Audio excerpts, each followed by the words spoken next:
Hello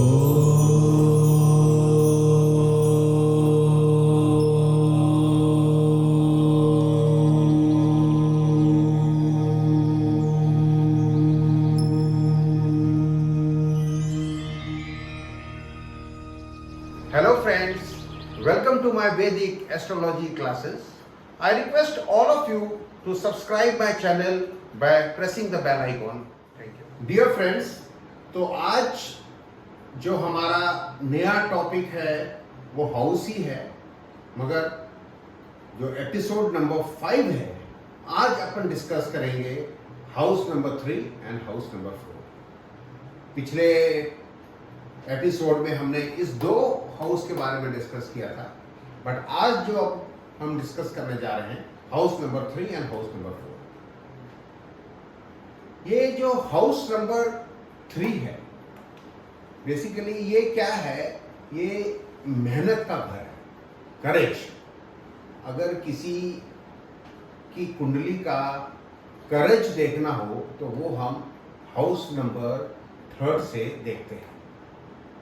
उसी प्रकार ये जो हाउस है ये हाउस ऑफ शॉर्ट ट्रेवल्स भी है, छोटे मोटे यात्राएं का भी ये घर है।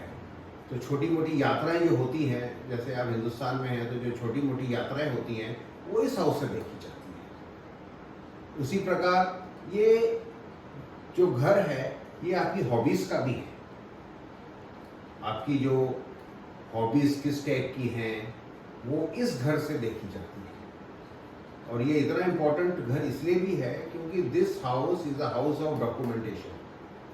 अगर कोई डॉक्यूमेंटेशन है, जैसे चार्टर्ड अकाउंटेंट है, आपके एडवोकेट्स हैं, वहाँ डॉक्यूमेंटेशन बहुत जरूरी है। बिना जो एडवोकेट होगा डॉक्यूमेंटेशन के बिना बेसिकली वो एक अच्छा एडवोकेट नहीं बन पाएगा। तो ये हाउस डॉक्यूमेंटेशन का भी है। अगर किसी एडवोकेट की कुंडली को हमको देखना है तो ये हाउस को भी देखना बहुत जरूरी है, इसीलिए अपन इसको हाउस ऑफ डॉक्यूमेंटेशन बोलते हैं। उसी प्रकार से ये हाउस एक टेलीविजन का भी है और एक रेडियो का भी है। अगर टेलीविजन में किसको जो नाटक होते हैं, जो बहुत सारे सीरियल्स होते हैं, उसको भी ये डिनोट करता है। And this house is the house of telecommunication also. ये हाउस टेलीकम्युनिकेशन का भी है, आपके मोटिवेशन का भी है, आपके राइटिंग का भी है। जो लेखक होते हैं, जो एक जर्नलिस्ट होते हैं, उसके लिए भी यह हाउस अच्छा होना बहुत जरूरी है, क्योंकि जो आपकी लेखन, जो आपकी जो राइटिंग एबिलिटी है वो इस हाउस से देखी जाती है। तो आज मैंने काफ़ी चीज़ें इस हाउस के बारे में बताई और कुछ चीज़ें मैंने यहाँ लिख भी दी हैं, तो उसको आप कृपया नोट कर लीजिए।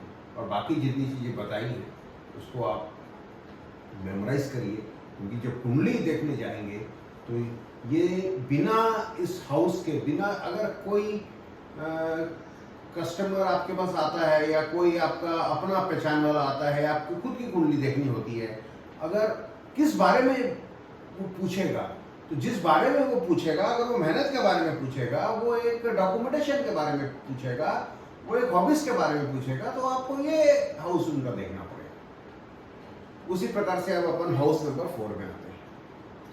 हाउस नंबर 4 भी पूरी की पूरी कुंडली का बहुत ही इम्पोर्टेंट हाउस है और इसको अपन शुभ हाउस भी मानते हैं, क्योंकि ये त्रिकोण का है। त्रिकोण का ये दूसरा घर है। त्रिकोण नहीं, ये मतलब ये अंदर का जो 4 घर है, ये अपना केंद्र का, सॉरी त्रिकोण नहीं होगा, केंद्र का ये चौथा घर है। इसलिए this house is also very auspicious. ये हाउस मदर को डिनोट करता है, माँ को। अगर किसी की माँ को देखना है, आपकी अपनी मदर को देखना है, तो आपको इस हाउस से देखना पड़ेगा। This house denotes the property also, कि आपके पास कितनी प्रॉपर्टी होंगी, कैसी प्रॉपर्टी होंगी, कितनी ज़्यादा आपके पास गाड़ियाँ होंगी, बड़ी बड़ी गाड़ियाँ होंगी, लैंड होगा, वो सारी की सारी चीज़ें 4th हाउस से देखी जाती है। ये हाउस से हम रियल एस्टेट को भी देखते हैं। रियल स्टेट को भी इसी हाउस से अपन देखते हैं, और एग्रीकल्चर को भी हम इस हाउस से देखते हैं, एग्रीकल्चर। इसके अलावा ये हाउस एक ऑयल, वाटर, मिल्क, इसको भी डिनोट करता है, साइकोलॉजी को भी डिनोट करता है, और जो सबसे इंपॉर्टेंट चीज है, द प्रेजेंट सिचुएशन, आज की स्थिति। अगर आपको आज की स्थिति जाननी है, आज की स्थिति आपकी कुंडली में जाननी है, तो आप 4th हाउस को देखोगे और उसके लॉर्ड को देखोगे, तब आप जानेंगे कि बेसिकली आज की प्रेजेंट स्थिति आपकी कैसी है। उसके अलावा this house is the house of happiness also, ये सुख स्थान बोलते हैं। अगर एक वर्ड में अगर मुझे बोलना हो, what is the 4th house, तो ये सुख स्थान, तो इस हाउस को सुख स्थान भी बोलते हैं। तो ठीक है भाइयों और बहनों, तो आज मैंने तीसरा और चौथे घर के बारे में बताया, और आने वाले क्लास में मैं आगे के हाउस के बारे में आपको बताऊंगा। बहुत बहुत धन्यवाद।